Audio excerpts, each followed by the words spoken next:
നമസ്കാരം കൂട്ടുകാരെ, 2020 പുറത്തിറങ്ങിയ ചലച്ചിത്രം ഡെപ്റ്റ് കളക്ടേഴ്സ്. മുമ്പ് നമ്മൾ ചെയ്ത ദ ഡെപ്റ്റ് കളക്ടർ എന്ന ചലച്ചിത്രത്തിന്റെ രണ്ടാം ഭാഗമാണിത്. ആദ്യ ഭാഗത്തിന്റെ കഥ കാണുവാൻ ഡിസ്ക്രിപ്ഷനിൽ കൊടുത്തിട്ടുള്ള ലിങ്കിൽ ക്ലിക്ക് ചെയ്യുക. വിശദമായ കഥയിലേക്ക് പോകുന്നതിന് മുമ്പ് സിനിമാ കഥകൾ കേൾക്കാൻ ഇഷ്ടപ്പെടുന്ന പുതിയ കൂട്ടുകാരുണ്ടെങ്കിൽ നമ്മുടെ ചാനൽ ഒന്ന് സബ്സ്ക്രൈബ് ചെയ്യണേ. കൂട്ടുകാർക്ക് ഷെയർ ചെയ്തു കൊടുക്കുകയും കമന്റ് ചെയ്യുകയും ലൈക്ക് ചെയ്യുകയും ചെയ്യൂ. നമുക്ക് നേരെ വിശദമായ കഥയിലേക്ക് പോകാം. കഥ ആരംഭിക്കുന്നത് ആദ്യ ഭാഗത്തിലെ സംഭവങ്ങൾക്ക് ശേഷം ഒരു കൊല്ലത്തിനു ശേഷമാണ്. ഫ്രഞ്ച് മാർട്ടിൻ പാർട്ട് ടൈമായി ഒരു ബാറിൽ ബാർ കീപ്പറായി ജോലി നോക്കാൻ ആരംഭിച്ചിരുന്നു. അന്ന് ബാറിൽ വെച്ച് ഒരു പ്രശ്നമുണ്ടാവുകയാണ്. കുറെ ക്രിമിനൽസ് ബാറിൽ സംഘടിച്ചെത്തി വിഷയമുണ്ടാക്കാൻ തുടങ്ങി. ഭക്ഷണം കഴിച്ചുകൊണ്ടിരിക്കുകയായിരുന്ന ഫ്രഞ്ചിന്റെ മേലേക്കായിരുന്നു അവരിൽ ഒരാൾ വന്നു വീണത്. ഫ്രഞ്ച് അവരെ എതിരിട്ട് ചെന്ന് അവരോട് അവിടെ നിന്ന് പോവാനും മറ്റും ആവശ്യപ്പെട്ടു. പിന്നെ പറയണ്ടല്ലോ, ക്രിമിനൽസായ സംഘം ഒന്നടങ്കം ഫ്രഞ്ചിനെതിരെ തിരിഞ്ഞു. ബാറിൽ വിഷയമുണ്ടാകും എന്നുള്ളതുകൊണ്ട് ബാർ ഓണർ ഫ്രഞ്ചിനോട് അവിടെ വിഷയമൊന്നും ഉണ്ടാക്കരുതെന്ന് പറഞ്ഞെങ്കിലും കാര്യങ്ങൾ ഒരു ഫൈറ്റിലേക്ക് കടന്നു. ശക്തമായൊരു പോരാട്ടം തന്നെ അവിടെ അരങ്ങേറുകയാണ്. മുൻ ബ്രിട്ടീഷ് സ്പെഷ്യൽ ഫോഴ്സസിലെ അംഗവും മാർഷൽ ആർട്സ് എക്സ്പേർട്ടുമായ മാർട്ടിനെ സംബന്ധിച്ച് എതിരാളികളൊന്നും ഒരു വിഷയമേ ആയിരുന്നില്ല. ഫൈറ്റിൽ ബാറിലെ കുറെ പ്രോപ്പർട്ടികളടക്കം ഡാമേജ് ആയി. അതോടെ ബാർ ഓണർ ഫ്രഞ്ച് മാർട്ടിനോട് ദേഷ്യപ്പെടുകയാണ്. പിന്നാലെ ജോലിയിൽ നിന്നും മറ്റും ഫ്രഞ്ചിനെ പിരിച്ചുവിടുകയും ചെയ്തു. ആകെ എന്ത് ചെയ്യുമെന്നറിയാതെ അങ്കലാപ്പിൽ ഫ്രഞ്ച് ബാറിൽ നിന്ന് പുറത്തേക്ക് വരുമ്പോ ഫ്രഞ്ചിനെ പ്രതീക്ഷിച്ചിട്ട് എന്ന പോലെ അവിടെ പഴയ കൂട്ടുകാരൻ സ്യൂ നിൽക്കുന്നുണ്ടായിരുന്നു. സ്യൂവിനെ കാണുന്നതും ഫ്രഞ്ച് ഒന്ന് അതിശയിക്കുന്നുണ്ട്. മുമ്പ് നടന്ന സംഭവത്തിൽ വെടിയേറ്റ് വീണിരുന്ന സ്യൂ കൊല്ലപ്പെട്ടിരിക്കും എന്നായിരുന്നു ഫ്രഞ്ച് കരുതിയിരുന്നത്. അത്രയും വെടിയേറ്റിട്ടും സ്യൂ എങ്ങനെ അതിജീവിച്ചു എന്നതായിരുന്നു ഫ്രഞ്ചിന്റെ അതിശയം. തന്നെ അന്ന് രക്ഷപ്പെടുത്തിയത് ടോമിയാണ് എന്ന് സ്യൂ ഫ്രഞ്ചിനോട് പറഞ്ഞു. പിന്നാലെ താൻ വന്നതിന്റെ ഉദ്ദേശം സ്യൂ ഫ്രഞ്ചിനോട് പങ്കുവെക്കുകയാണ്. വീണ്ടും ഒരു ഡെപ്റ്റ് കളക്ടർ ആവാനുള്ള അവസരം അവർക്ക് വന്നു ചേർന്നിരിക്കുന്നു. ഇത്തവണ 3 ക്ലെയിംസേയുള്ളൂ. പിരിക്കാനുള്ള പണവും അല്പം വലുതാണ്. വലിയ തുക തന്നെ അതിന് പ്രതിഫലമായി ലഭിക്കുകയും ചെയ്യും. പക്ഷേ കഴിഞ്ഞ പ്രശ്നങ്ങൾ കാരണം വീണ്ടും ഒരു ഡെപ്റ്റ് കളക്ടർ ആകുവാൻ ഫ്രഞ്ച് മടിച്ചു നിൽക്കുകയായിരുന്നു. പക്ഷേ സ്യൂ ഫ്രഞ്ചിനെ നിർബന്ധിച്ചു. ഫിനാൻഷ്യൽ സ്ട്രഗിളിലായിരുന്ന ഫ്രഞ്ചിനാകട്ടെ ഒടുവിൽ ഒരിക്കൽ കൂടി അതങ്ങ് ചെയ്തേക്കാം എന്ന് തോന്നി. അങ്ങനെ സ്യൂക്കൊപ്പം ഡെപ്റ്റ് കളക്ടറായി ഫ്രഞ്ചും ജോയിൻ ചെയ്യുന്നു. അങ്ങനെ അവരിരുവരും പണം പിരിക്കാനായി അവിടെ നിന്ന് പുറപ്പെടാനിറങ്ങുകയാണ്. പാർക്കിംഗ് ലോട്ടിലേക്ക് എത്തി കാറിലേക്ക് കയറാൻ നേരം അവരുടെ അടുത്തേക്ക് ഒരു ബ്ലാക്ക് കാർ വരുന്നത് അവർ ശ്രദ്ധിച്ചിരുന്നു. ഫ്രഞ്ച് കാർ എടുത്തു. സ്യൂ കാറിൽ കയറി. യാത്രാമധ്യേ പണം കളക്ട് ചെയ്യാനുള്ളവരുടെ വിവരങ്ങൾ സ്യൂ ഫ്രഞ്ചിനോട് പറഞ്ഞു. ഇത്തവണ കളക്ട് ചെയ്യാനുള്ളത് 3 പേരിൽ നിന്നുമാണ്. തുകകളും അല്പം വലുതു തന്നെ. എന്തായാലും ദൗത്യം ആരംഭിക്കുമ്പോൾ ഏറ്റവും ദൂരെയുള്ള ആളിൽ നിന്നും ആദ്യമേ തുടങ്ങാം. അവിടെ നിന്ന് കളക്ട് ചെയ്ത് തിരികെ ഇങ്ങോട്ടേക്ക് എത്താം. ഫ്രഞ്ചും അതിന് ഓക്കെ പറഞ്ഞു. ആദ്യത്തെ പണം പിരിക്കേണ്ട വ്യക്തി മാൽഡ്രീസ് എന്ന ലേഡിയായിരുന്നു. വെറുമൊരു ലേഡിയല്ല, പക്കാ ക്രിമിനലായിട്ടുള്ള ഒരു ലേഡിയാണവർ. നിരവധി പേരെ കൊന്നിട്ടുള്ള കുപ്രസിദ്ധിയായിട്ടുള്ള വ്യക്തിയാണ്. കൃത്യമായി പറഞ്ഞാൽ ഒരു ഗ്യാങ്സ്റ്റർ ബോസിന്റെ സ്വഭാവം അവർക്കുണ്ട്. എല്ലാത്തിലും ഉപരിയായി സ്യൂവും മാൽഡ്രീസും തമ്മിൽ ഒരു പഴയ ബന്ധവുമുണ്ട്. സ്യൂ മാൽഡ്രീസിന്റെ ബോയ് ഫ്രണ്ട് ആയിരുന്നു. അവരിരുവരും യാത്ര ചെയ്തുകൊണ്ടേയിരുന്നു. ഒരുപാട് ദൂരമുള്ള യാത്രയാണല്ലോ. ഇതിനിടയിൽ പെട്രോൾ അടിക്കുവാൻ അവരൊരു ഗ്യാസ് സ്റ്റേഷനിൽ നിർത്തി. അവരവിടെ നിൽക്കുമ്പോ നേരത്തെ പാർക്കിംഗ് ലോട്ടിൽ കണ്ട അതേ ബ്ലാക്ക് കാർ അവരെ ഫോളോ ചെയ്ത് അങ്ങോട്ടേക്ക് വരുന്നുണ്ടായിരുന്നു. മാർട്ടിൻ അതിൽ അല്പം സംശയം തോന്നാതിരുന്നില്ല. എന്താ കാര്യമെന്ന് തിരക്കുവാൻ മാർട്ടിൻ ആ ബ്ലാക്ക് കാറിനടുത്തേക്ക് ചെന്നു. അതിനുള്ളിൽ കറുത്ത വർഗക്കാരായ 2 പേരുണ്ടായിരുന്നു. ഇരട്ടകളെപ്പോലെ തോന്നിക്കുന്ന 2 പേർ. എന്തിനാണ് ഫോളോ ചെയ്യുന്നത്, എന്താ കാര്യമെന്ന് മാർട്ടിൻ അവരോട് ചോദിച്ചതും കൂട്ടത്തിലൊരുത്തൻ ഗണ്ണെടുത്തു. അതോടെ വെറുതെ പ്രശ്നമൊന്നും വേണ്ടെന്ന് കരുതി മാർട്ടിൻ പിൻവാങ്ങുകയാണ്. ഫ്രഞ്ച് മാർട്ടിൻ പിന്നാലെ തങ്ങളുടെ കാറിലേക്ക് കയറി. സ്യൂ അപ്പോഴേക്കും കാറിലേക്ക് വന്നു കയറിയിരുന്നു. തങ്ങളെ ബ്ലാക്ക് കാർ പിന്തുടരുന്ന കാര്യവും അതിലുള്ളവരുടെ പക്കൽ ആയുധമുണ്ടെന്നും ഫ്രഞ്ച് മാർട്ടിൻ സ്യൂവിനോട് പറഞ്ഞപ്പോൾ അത് തനിക്ക് അറിയാമെന്നായിരുന്നു സ്യൂവിന്റെ മറുപടി. അതൊന്നും കാര്യമാക്കണ്ടെന്നും ടോമി നമ്മുടെ സുരക്ഷയ്ക്ക് അയച്ചേക്കുന്നത് വല്ലതുമാകും എന്നുമായിരുന്നു സ്യൂ കൂട്ടിച്ചേർത്തത്. അതോടെ ഫ്രഞ്ചിന് അല്പം ആശ്വാസമായി. അങ്ങനെ ഫ്രഞ്ച് മാർട്ടിനും സ്യൂവും തങ്ങളുടെ യാത്ര തുടരുകയാണ്. അങ്ങനെ യാത്രയ്ക്കൊടുവിൽ അവർ മാൽഡ്രീസിന്റെ ക്ലബിലേക്ക് എത്തി. അധികം വൈകാതെ മാൽഡ്രീസിന്റെ ആളുകൾ വന്ന് അവരെ കണ്ടു. അവരെ മാൽഡ്രീസിന്റെ മുമ്പിലേക്ക് കൂട്ടിക്കൊണ്ടു പോവുകയും ചെയ്തു. കൂടുതൽ വാക്കുതർക്കത്തിന്റെയും പ്രശ്നങ്ങളിലേക്കുമൊന്നും പോവണ്ടെന്ന് കരുതി ആദ്യമേ തന്നെ ഫ്രഞ്ച് കാര്യം അവതരിപ്പിച്ചു. പക്ഷേ മാൽഡ്രീസ് പ്രശ്നമൊന്നും ഉണ്ടാക്കിയതേയില്ല. ഒരു ഗ്യാങ്സ്റ്റർ ബോസ് ആയിരുന്നിട്ടും തയ്യാറാക്കി വെച്ചിരുന്ന പണം ഉടനടി മാൽഡ്രീസ് അവർക്ക് കൈമാറി. ഫ്രഞ്ചിനെ അതല്പം അതിശയപ്പെടുത്തുന്നുമുണ്ട്. ആദ്യമായിട്ടായിരുന്നു പണം പിരിക്കാൻ പോയിട്ട് അത്ര എളുപ്പത്തിൽ പണം കിട്ടുന്നത്. ഏറ്റവും എളുപ്പമുള്ള വ്യക്തികൾ പോലും അത്രയും ബുദ്ധിമുട്ടിക്കാറാണ് പതിവുള്ളത്. ഇത് വളരെ എളുപ്പത്തിൽ നടന്നല്ലോ എന്ന് ഫ്രഞ്ച് ആശ്വസിച്ചു. വൈകാതെ സ്യൂവും ഫ്രഞ്ചും കൂടി അവിടെ നിന്ന് പോരുകയാണ്. കുറച്ചു ദൂരം പിന്നിട്ടതും അവരുടെ കാറിനെ മറ്റൊരു കാർ ഫോളോ ചെയ്യാൻ ആരംഭിച്ചു ആക്രമിച്ചിരുന്നു. അവർ സഞ്ചരിച്ച കാറിന് പിന്നിലിടിച്ച് പ്രശ്നമുണ്ടാക്കാൻ അവർ ആരംഭിക്കുക പോലും ചെയ്തു. പിന്നാലെ ഒഴിഞ്ഞ ഒരിടത്തു വെച്ച് സ്യൂവിന്റെയും ഫ്രഞ്ചിന്റെയും കാർ അവർ വട്ടമിടുകയാണ്. വന്നിറങ്ങിയതാകട്ടെ മാൽഡ്രീസിന്റെ ആളുകളായിരുന്നു. പണം അവിടെ നിന്ന് എളുപ്പത്തിൽ കൊടുത്തുവിട്ടെങ്കിലും സ്യൂവിനെയും ഫ്രഞ്ചിനെയും വകവരുത്തി പണം തിരികെ നേടാനായിരുന്നു അവരുടെ വരവ്. പിന്നെ പറയണ്ടല്ലോ, അവിടെ ഒരു ഫൈറ്റ് ഇറങ്ങിയേറുന്നു.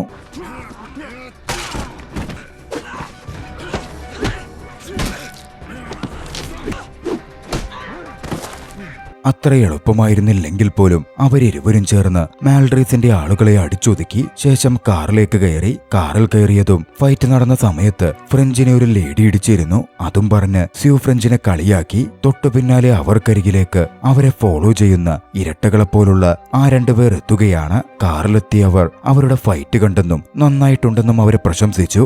ആ ഫൈറ്റോടെ ഫ്രഞ്ച് അല്പം അവശനിലയിലെത്തിയിരുന്നു. സമയവും ഒരുപാട് വൈകിക്കഴിഞ്ഞു. ഇനിയിപ്പോ അടുത്ത സ്ഥലത്തേക്ക് ഇന്ന് പണം പിരിക്കാൻ പോവണ്ടെന്നും നമുക്കൊരു മോട്ടലിൽ റെസ്റ്റ് ചെയ്യാം എന്നും ഫ്രഞ്ച് സ്യൂവോട് പറഞ്ഞു. പക്ഷേ സ്യൂവിനത് പറ്റില്ലായിരുന്നു. എത്രയും വേഗം വർക്ക് തീർക്കണം എന്ന് സ്യൂ വാശി പിടിച്ചു. പക്ഷെ ഫ്രഞ്ചും തന്റെ തീരുമാനത്തിൽ ഉറച്ചു നിന്നതോടെ ഫ്രഞ്ചിന്റെ തീരുമാനത്തിന് സ്യൂ വഴങ്ങുകയാണ്. അങ്ങനെ അന്ന് രാത്രിയിൽ അവരിരുവരും ഒരു മോട്ടലിൽ തങ്ങി. ആ മോട്ടലിൽ വെച്ച് സ്യൂ ബോസായ ടോമിക്ക് ഫോൺ ചെയ്തു. മറുവശത്ത് ടോമിയാകട്ടെ കുറച്ച് ആളുകളുടെ ബന്ദിയായിട്ടിരിക്കുകയായിരുന്നു. ടോമിക്ക് ഇപ്പോൾ കാര്യങ്ങൾ ഓക്കെയാണോ എന്ന് സ്യൂ ആദ്യമേ തിരക്കി.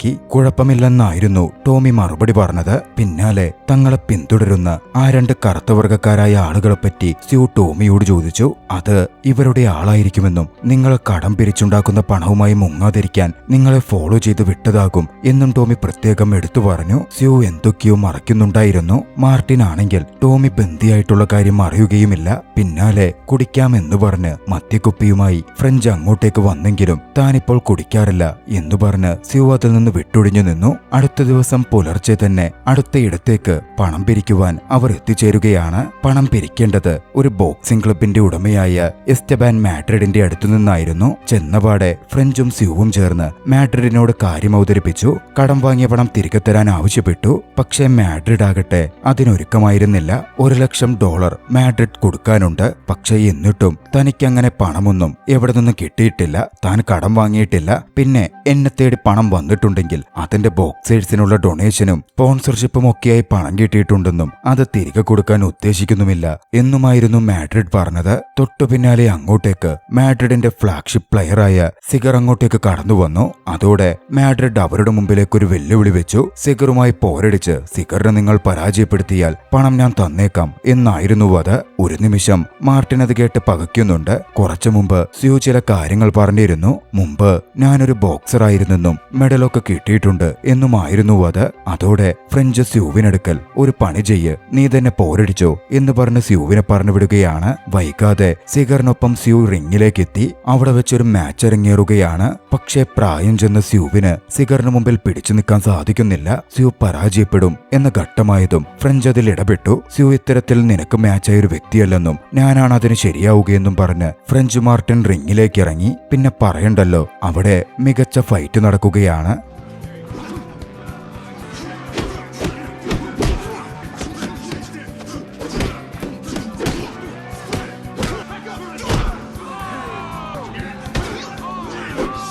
ഫൈറ്റിനൊടുവിൽ ഫ്രഞ്ച് സിഗറിന്റെ കൈയൊടിക്കുക കൂടി ചെയ്തു. സിഗർ പരാജയപ്പെട്ടെന്ന് ബോധ്യമായതും ബാക്കിയുള്ളവർ കൂടി കയറുവന്ന് റിങ്ങിൽ പ്രശ്നമുണ്ടാക്കാൻ ആരംഭിക്കുന്നു. ഇതേ സമയം തോക്കുമെടുത്ത് മാഡ്രിഡും അങ്ങോട്ടേക്ക് വന്നിരുന്നു. മാഡ്രിഡിനെ ആക്രമിച്ച് സ്യൂ തോക്ക് കൈവശപ്പെടുത്തി. പിന്നാലെ ഫ്രഞ്ച് മാർട്ടിനെ വളഞ്ഞവർക്കെതിരെയും തിരിഞ്ഞു. അതോടെ അവരൊക്കെ ഭയപ്പെട്ട് പിന്മാറി. പിന്നാലെ തോക്ക് ചൂണ്ടി മാഡ്രിഡിനെ ഭീഷണിപ്പെടുത്തി പണം മുഴുവൻ അവർ പിരിച്ചെടുക്കുകയാണ്. ശേഷം സുരക്ഷിതമായി അവർ പുറത്തു കടക്കുകയും ചെയ്തു. പിന്നീട് കുറച്ചു നേരത്തെ യാത്രയ്ക്കൊടുവിൽ അവരൊരു റെസ്റ്റോറന്റിൽ എത്തിച്ചേർന്നു. അവരെ ഫോളോ ചെയ്യുന്നുണ്ടായിരുന്ന ഇരട്ടകൾ അവർക്കടുത്തേക്ക് വന്നു. അവരുടെ സെക്കൻഡ് മിഷനും അവർ പൂർത്തിയാക്കിയല്ലോ എന്ന് പറഞ്ഞ് അവരെ അഭിനന്ദിച്ചു. മാർട്ടിൻ അവരുടെ ഈ പെരുമാറ്റത്തിലും വന്നിട്ടിങ്ങനെ ഓരോന്ന് പറയുന്നതിലുമൊക്കെ സംശയം തോന്നി തുടങ്ങിയിരുന്നു. നിങ്ങൾ ആരാണ്, ആർക്കു വേണ്ടിയാ നിങ്ങൾ വർക്ക് ചെയ്യുന്നേ എന്നൊക്കെ മാർട്ടിൻ അവരോട് ചോദിച്ചു. ഞങ്ങൾ വർക്ക് ചെയ്യുന്നത് മോളി എക്സ്യുവിന് വേണ്ടിയിട്ടാണ് എന്നായിരുന്നു അവരുടെ മറുപടി. ആരാണ് ഈ മോളി എക്സ്യു എന്ന് ഫ്രഞ്ച് മാർട്ടിൻ ചോദിച്ചെങ്കിലും അവർ അതിന് മറുപടി പറയാതെ അവിടെ നിന്ന് പോയി. പിന്നാലെ സ്യൂ അവിടെ നിന്ന് പോയി ടോമിക്ക് കോൾ ചെയ്യുകയാണ്. സ്യൂവിന് കാര്യങ്ങൾ അറിയാമായിരുന്നു. മോളി എക്സ് യാഥാർത്ഥ്യത്തിൽ ബാർബോസയുടെ സഹോദരനാണ്. മോളി എക്സ് ഇപ്പോൾ ടോമിയെ ബന്ദിയാക്കി വെച്ചിരിക്കുകയാണ്. ടോമിയാണ് മോളി എക്സിന് വേണ്ടി ബാർബോസയ്ക്ക് കടം പിരിച്ചു കിട്ടാനുള്ള പണം പിരിച്ചെടുക്കുവാൻ സ്യൂവിനെ ഏർപ്പാടാക്കിയത്. സ്യൂവും മാർട്ടിനും ചേർന്ന് ആ പണം പിരിച്ച് മോളി എക്സിനടുത്ത് കൊണ്ടുചെന്നു കൊടുത്താൽ ടോമി മോചിപ്പിക്കപ്പെടും എന്നാണ് പറഞ്ഞിരിക്കുന്നത്. ടോമിക്കടുത്ത് സ്യൂ സംസാരിച്ചിരിക്കെ മോളി എക്സ് ഫോൺ പിടിച്ചു വാങ്ങി. താനാണിപ്പോൾ ഇവിടെ കൺട്രോളിലെന്നും എത്രയും വേഗത്തിൽ അവർ അവരുടെ ജോലി തീർത്താൽ അത്രയും നല്ലത് എന്നും മോളി എക്സ് സ്യൂവിനെ വാൺ ചെയ്തു. വൈകാതെ സ്യൂവും മാർട്ടിനും അടുത്തയിടത്തേക്ക് പുറപ്പെടുകയാണ്. കാര്യങ്ങളൊക്കെ അറിഞ്ഞിട്ടും സ്യൂ മാർട്ടിനോട് ഒന്നും പറയുന്നുണ്ടായിരുന്നില്ല. പക്ഷേ ആ യാത്രയിൽ സ്യൂവിന് ഫ്രഞ്ച് മാർട്ടിനോടൊക്കെയും പറയേണ്ടി വന്നു. ടോമിയെ മോളി എക്സ് ഇങ്ങനെ ബന്ദിയാക്കി വെച്ചിരിക്കുകയാണെന്നും തങ്ങൾ പണം കൊണ്ടുപോയി കൊടുത്താൽ മാത്രമേ ടോമി അയാൾ മോചിപ്പിക്കൂ എന്നുള്ളതടക്കം എല്ലാ കാര്യങ്ങളും. വൈകാതെ അവരുടെ അടുത്ത ഡെസ്റ്റിനേഷനിലേക്കും അവർ എത്തിച്ചേർന്നു. പണം പിരിക്കാനുള്ള വ്യക്തിയുടെ പേര് സൈറസ് എന്നായിരുന്നു. അവർ എത്തിയതും കണ്ടത് ഒരു ബൈക്ക് വർക്ക്ഷോപ്പാണ്. അവിടെ നിന്നും ഒരു ബൈക്കർ ഗ്യാങ് ഇറങ്ങിപ്പോകുന്നു. ബൈക്കർ ഗ്യാങ്ങിനോടാണോ തങ്ങൾ ഏറ്റുമുട്ടേണ്ടത് എന്നൊരാശങ്ക ആദ്യം അവർക്ക് തോന്നിയിരുന്നു. എന്തായാലും അകത്തേക്ക് പോയി നോക്കാൻ അവർ തീരുമാനിക്കുന്നു. മോട്ടോർ സൈക്കിൾ ഗ്യാങ് പോയതും ഒരു സുരക്ഷയ്ക്ക് ആയുധം പൊതിഞ്ഞെടുത്ത് സ്യൂവും മാർട്ടിനും അകത്തേക്ക് നടന്നു. പക്ഷേ അകത്തെത്തിയപ്പോഴാണ് മനസ്സിലാകുന്നത് അത് വെറുമൊരു മോട്ടോർ സൈക്കിൾ വർക്ക്ഷോപ്പാണെന്ന്. അതോടെ അവരുടെ ഭയവും പോയി. പിന്നാലെ അവർ സൈറസിനെ അന്വേഷിച്ചു. പ്രായമേറിയൊരു വ്യക്തിയായിരുന്നു സൈറസ്. സ്യൂവും മാർട്ടിനും പണം പിരിക്കാൻ വരുന്നുണ്ട് എന്ന് സൈറസ് അതിനോടകം അറിഞ്ഞിരുന്നു. പക്ഷേ ബാർബോസയാണ് തനിക്ക് പണം കടം തന്നത്. ബാർബോസ കൊല്ലപ്പെട്ടു കഴിഞ്ഞു. പിന്നെ തനിക്ക് എവിടെന്നാ ഇപ്പോ കടമുള്ളത് എന്നായിരുന്നു സൈറസിന്റെ ചോദ്യം. താനാർക്കും പണം തിരികെ കൊടുക്കാനില്ല എന്ന് സൈറസ് വാദിച്ചു. പക്ഷേ ബാർബോസയുടെ പണമാണ് തങ്ങൾ പിരിക്കാൻ വന്നിരിക്കുന്നത്, അയാളുടെ അവകാശികൾക്ക് വേണ്ടി എന്ന് പറഞ്ഞ് ഫ്രഞ്ച് മാർട്ടിനും സ്യൂവും പ്രശ്നമുണ്ടാക്കിയതും സൈറസ് വഴങ്ങുമെന്ന് അവർ കരുതി. പക്ഷേ സൈറസ് ആകട്ടെ അപ്പോഴും വിട്ടുകൊടുക്കുന്നുണ്ടായിരുന്നില്ല. പിന്നാലെ മാർട്ടിൻ സൈറസിന് നേരെ തോക്ക് ചൂണ്ടി. സ്യൂ സൈറസിനെ തല്ലാൻ ആരംഭിക്കുകയും ചെയ്തു. ഒരുപാട് മർദ്ദനമേറ്റതും സൈറസ് അവശനിലയിലായി. ലോക്കറിലുള്ള പണം എടുത്തുകൊണ്ടുവരാൻ സൈറസ് തന്റെ ഒരാളെ പറഞ്ഞു വിട്ടു. പക്ഷേ പണമെടുക്കാൻ പോയ എംപ്ലോയി ആകട്ടെ പണം കയ്യിൽ കിട്ടിയതും ജനൽ വഴി പുറത്തു ചാടി അതുമായി രക്ഷപ്പെടാൻ നോക്കുന്നു. അതോടെ സ്യൂ മാർട്ടിനോട് അവനെ പിന്തുടർന്ന് പിടികൂടി പണം വീണ്ടെടുക്കാൻ പറഞ്ഞു. പിന്നെ നടന്നതൊരു ചേസായിരുന്നു. ചേസിനും ഫൈറ്റിനും ഒക്കെ ഒടുവിൽ ഫ്രഞ്ച് മാർട്ടിൻ അയാളെ പിടികൂടി അയാളിൽ നിന്നും പണമടങ്ങിയ ബാഗ് വാങ്ങി. വൈകാതെ പണവുമായി ഫ്രഞ്ച് മാർട്ടിൻ സ്യൂവിനടുത്തേക്ക് തിരികെ എത്തി. അവിടെ നിന്നും അവർ പണം എണ്ണിയെടുക്കാൻ ആരംഭിച്ചു. ഇതേ സമയം കാര്യങ്ങളൊക്കെയും അറിയാവുന്ന സൈറസ് അവരോടായി പറഞ്ഞു, ഈ പണം നിങ്ങൾ മോളി എക്സിന് കൊണ്ടുകൊടുത്താൽ മോളി എക്സ് നിങ്ങളെ വെറുതെ വിടുമെന്ന് തോന്നുന്നുണ്ടോ? പണം കൊടുത്തതിന് പിന്നാലെ ബാർബോസയെ കൊല്ലാൻ കാരണമായതിന് അയാൾ നിങ്ങളെ വകവരുത്തി കളയും. അതൊക്കെ കേൾക്കുന്നതും ഫ്രഞ്ച് മാർട്ടിൻ അല്പം കൺഫ്യൂസ്ഡ് ആകുന്നുണ്ട്. പുറത്തെത്തിയതും സ്യൂവും മാർട്ടിനും തമ്മിൽ അതിന്റെ പേരിൽ ഒരു സംസാരം തന്നെ ഉണ്ടായി.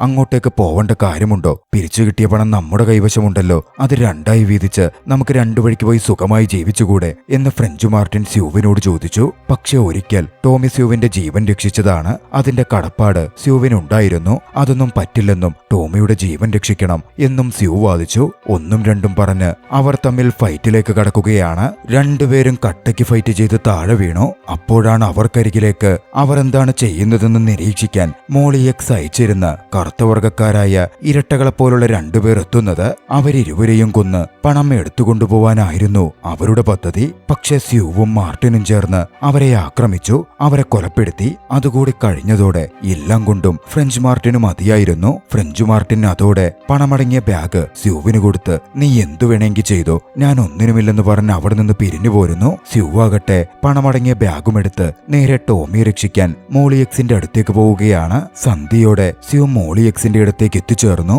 ടോമിയെ റിലീസ് ചെയ്താൽ ഉടനടി പണം കൊടുക്കാം എന്ന് പറഞ്ഞു. പക്ഷേ മോളി എക്സിന് അങ്ങനൊരു ഉദ്ദേശമേ ഉണ്ടായിരുന്നില്ല. സ്യൂവിനെയും ടോമിയെയും കൊന്ന് പണവും പിടിച്ചെടുക്കാനായിരുന്നു മോളി എക്സ് പദ്ധതിയിട്ടത്. അത് മനസ്സിലായതും താൻ കൊണ്ടുവന്ന ഗണ്ണെടുത്ത് സ്യൂ മോളി എക്സിന്റെ ആളുകൾക്ക് നേരെ ചൂണ്ടി. പക്ഷേ സ്റ്റൺ ഗൺ ഉപയോഗിച്ച് ഷോക്കേറ്റ് സ്യൂ താഴെ വീഴുകയാണ്. പിന്നാലെ സ്യൂ ബന്ദിയാക്കപ്പെടുകയും ചെയ്തു. ഇരുവരെയും ഉപദ്രവിച്ച് മരണത്തിലേക്ക് എത്തിക്കാനായിരുന്നു മോളി എക്സിന്റെ ഉത്തരവ്. അത്തരത്തിൽ ആളുകൾ പ്രവർത്തിച്ചുകൊണ്ടിരിക്കെ സ്യൂവിനെ ഫോളോ ചെയ്ത് അങ്ങോട്ടേക്ക് മാർട്ടിൻ വന്നു ചേർന്നിരുന്നു. മാർട്ടിനെ സഹായിക്കാൻ മാർട്ടിനും സ്യൂവും ചേർന്ന് പദ്ധതി ഇട്ടിരുന്ന പോലെ മാൽറീസിന്റെ ആളുകളും ഉണ്ടായിരുന്നു. ഒന്നില്ലേലും സ്യൂവിന്റെ പഴയ ഗേൾഫ്രണ്ട് ആണല്ലോ മാൽറീസ്. ഒന്നിച്ചെത്തിയവർ മോളി എക്സിനും ആളുകൾക്കുമെതിരെ പൊരുതുകയാണ്. വലിയ ഷൂട്ടൌട്ട് തന്നെ നടന്നു. ആക്രമണങ്ങൾക്കിടയിൽ ടോമി മോളി എക്സിനാൽ കൊല്ലപ്പെട്ടു. മോളി എക്സിന്റെ ജീവൻ സ്യൂ സ്യൂവും എടുത്തു. ഒടുവിൽ സ്യൂവിനെ രക്ഷപ്പെടുത്തി ഫ്രഞ്ച് മാർട്ടിൻ പുറത്തേക്ക് കൊണ്ടുവരികയാണ്. അവർ സമ്പാദിച്ചിരുന്ന പണത്തിൽ പകുതി പണം മാൽഡ്രീസിന് കൊടുക്കാം എന്ന കരാറിലായിരുന്നു